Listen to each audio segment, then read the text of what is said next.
प्रिय दोस्तों नमस्कार, स्वागत है आपका अपने कार्यक्रम बीएचएस ज्योतिष में।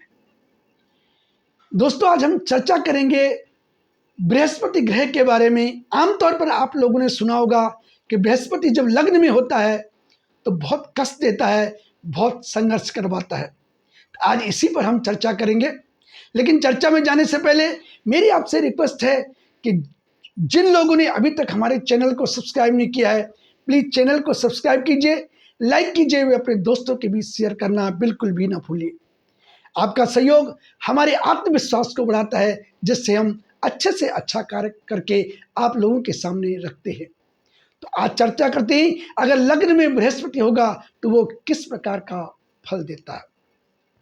मैंने आपको अपने एक एपिसोड में पहले बताया होगा कि बृहस्पति की जो उपाधि मैंने दी थी, एक मोमबत्ती की तरह दी थी, एक दिए की तरह दी थी, एक चिराग की तरह दिया था कि बृहस्पति लग्न में एक दिया होता है या एक चिराग होता है, इस प्रकार का काम करता है।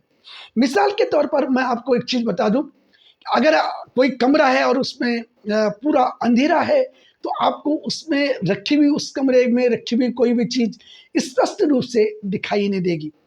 लेकिन अगर उसी कमरे में अगर हम एक मोमबत्ती जला लेते हैं या एक दिया जला लेते हैं तो उस कमरे में रखी हुई सारी चीज़ें जो है हमको स्पष्ट रूप से दिखाई देती है। इससे बढ़िया उदाहरण लग्न में बैठे हुए बृहस्पति का और कुछ भी नहीं देता है। लेकिन जो दिया होता है, जो मोमबत्ती होती है, वो अपने आप जल करके अपने अस्तित्व को समाप्त कर देती है।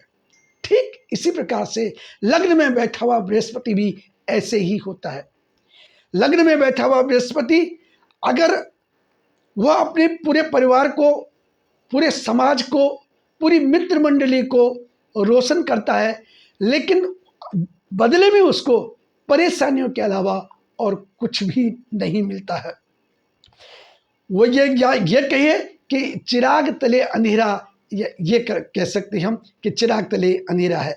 लग्न में अगर योग कारक बृहस्पति होता है तो ऐसे व्यक्ति को पूरे समाज में बहुत इज्जत मिलती है, बहुत मान प्रतिष्ठा मिलती है।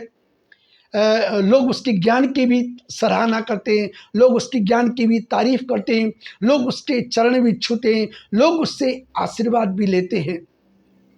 लेकिन ठीक इसके विपरीत अगर वही व्यक्ति अपने घर में आता है तो घर के लोग ही जितनी उसकी अपमान करते हैं, जितना उसका मजाक उड़ाते हैं, जितना उसका जो निंदा करते हैं, इतना कोई और बाहर वाला लोग नहीं करता। बाहर तो उसके समाज में बहुत अच्छी इज्जत और प्रतिष्ठा होती है, सेम जैसे लग्न में बैठा हुआ बृहस्पति होता है।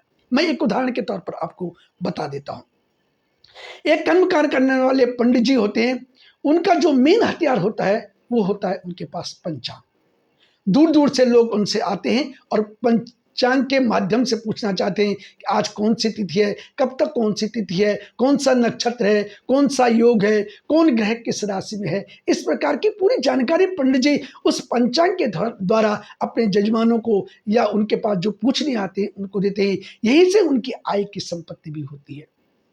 अब ये देख लीजिए कि अगर उस पंचांग को घर वाले कूड़े में माने रद्दी में बेच देंगे और पंडित जी को पता चलेगा कि मेरा पंचांग जो है घर वालों ने कूड़े में बेच दिया है, तो पंडित जी की हालत कितनी खराब होगी, उनको कितना बड़ा धक्का लगेगा। सेम इसी प्रकार का लग्न का बैठा हुआ बृहस्पति भी होता है।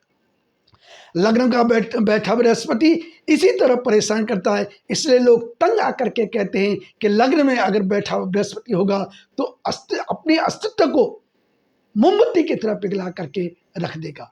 इसलिए मेरी आपसे सलाह है, अगर आपका लग्न में बृहस्पति होगा तो आप अपने कुल में कुल दीपक होंगे, चिराग भी होंगे, अपने परिवार के लिए बहुत कुछ करोगे, लेकिन अपने लिए कुछ भी नहीं कर पाओगे। आप भगवान ने आपको जगत कल्याण के लिए भेजा है, सांसारिक भोग के लिए नहीं भेजा है। आज के वीडियो में इतना ही। अगले वीडियो में फिर आपसे के साथ एक नई चर्चा पर चर्चा करेंगे। तब तक के लिए बहुत बहुत प्रणाम। वीडियो को देखने के लिए आपका बहुत बहुत आभार।